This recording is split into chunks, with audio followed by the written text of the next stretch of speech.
Can you pay a Visa bill with another card? Short answer, yes, but not by simply paying Visa with another card. Issuers generally require payments from a bank account. To move debt from card A to card B, use a balance transfer. The play? Open a card with a 0% intro APR on transfers, shift the balance, and pay it down fast. Expect a 3 to 5% transfer fee and confirm the promo length and any cap.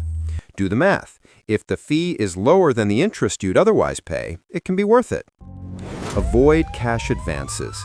They start accruing interest immediately at a high APR, often add ATM and cash advance fees, and usually offer no grace period.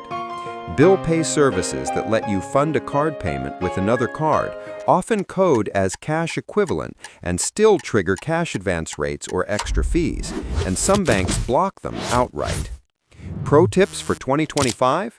Transfers between cards from the same issuer are usually disallowed.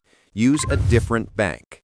Don't add new purchases to the promo card. Set autopay to clear the balance before the 0% ends, and budget to reduce, not just reshuffle, debt.